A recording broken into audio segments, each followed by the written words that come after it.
We got through the basic concept of the notes, which is what is conservation of momentum. We talked about what conservation of momentum is.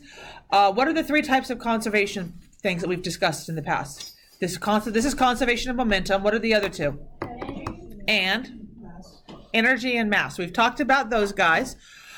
We've talked about how momentum originally kind of began as a Newton's, which one am I looking at? Was this one?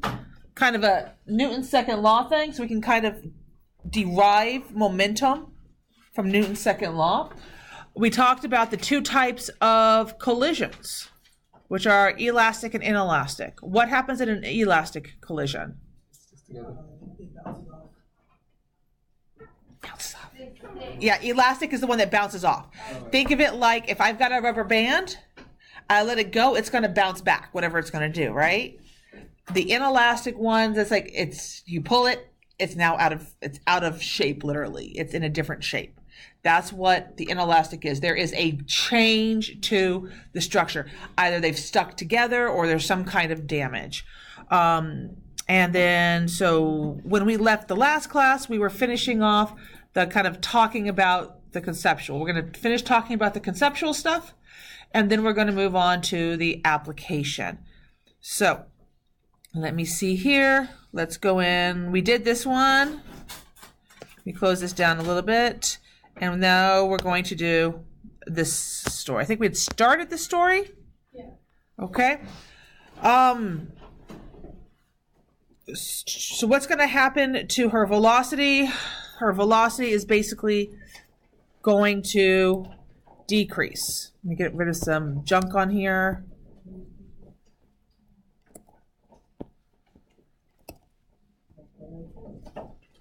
Okay. All right. Now, who remembers why her velocity is going to decrease? Or why her velocity is most likely to decrease? Because she stops. Well, she doesn't full on stop. She doesn't full on stop. Because she slows down because she's tripping. She's tripping. But what's the? You're correct. But we're kind of breaking it down into what's changing. Okay, so when she throws that, what happens to her? What happens to the original setup? What changes? Okay. Do you guys remember when we were talking about how to do the writing for those impulse problems? All right, we said, hey, let's start from the equation. So everything that you guys are saying right now is dead on. We just need to talk about it. If we're talking about conservation of momentum, then we talk about it dealing with conservation of momentum variables. So, all right, then Leo, so we're saying her velocity is going to decrease. What other thing changes to make that so? Could we say her velocity decreases? All right, her mass, and her mass decreases because originally it wasn't just her, right? She had the tray. So when she tossed the tray, her kind of overall, the system's overall mass went down, which meant her velocity is going to have to go down because the tray will also have a mass and a velocity, right? So if you're starting with one object and it's got a momentum, and then you're going to break it into two, the momentum of those two objects still has to equal the initial momentum. So kind of what we're saying here is that when she tosses the tray, her overall mass decreases or is split, and as a result, her velocity is going to end up decreasing too. So her velocity will decrease. Okay. All right. So that's kind of we're going to take this idea, which is at kind of a proficient level, and we're going to use this to break into our next story.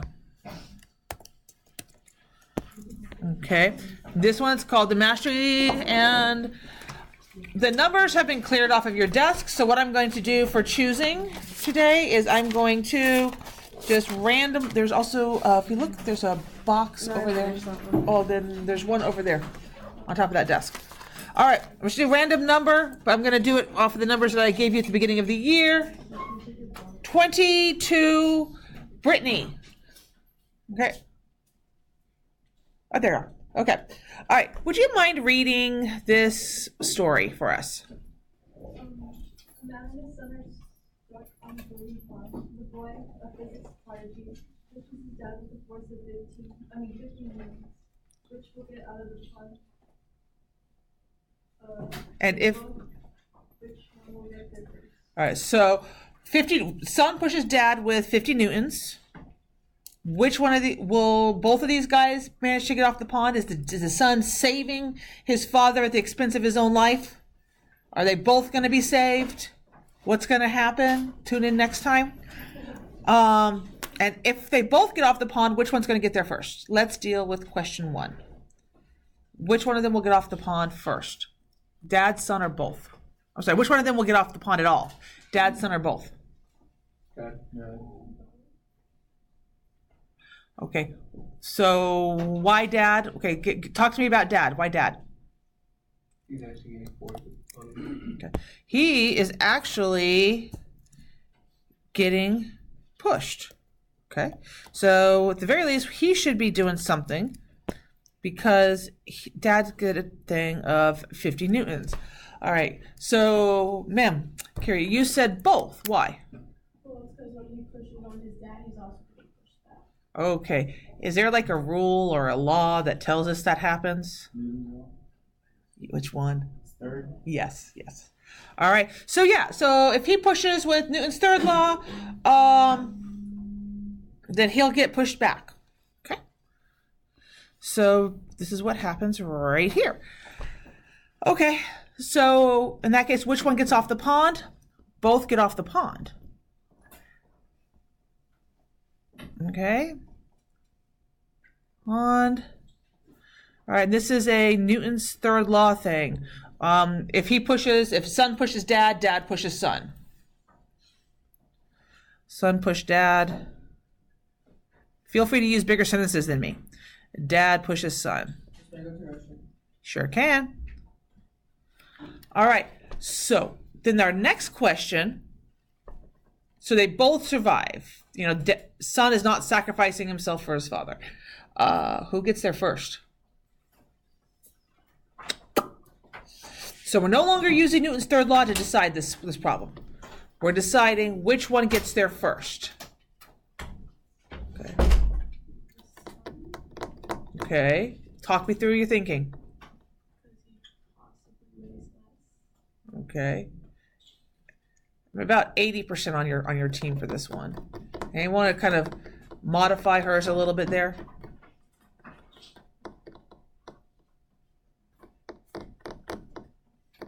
Okay. All right.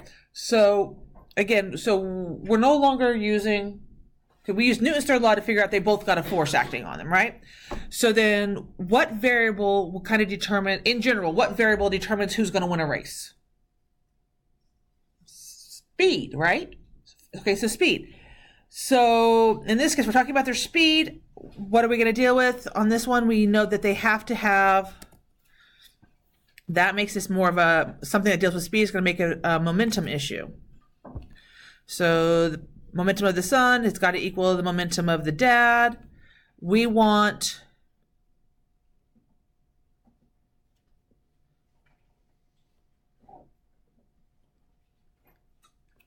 all right, this is kind of a lot. Like I said, you were about 85% along the way. I'm just kind of cleaning it up a bit. So whichever one's going to get there first. So who's going to have the biggest speed?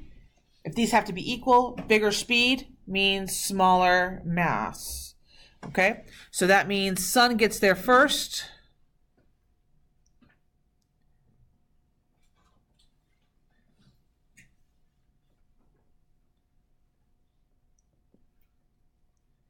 Because smaller mass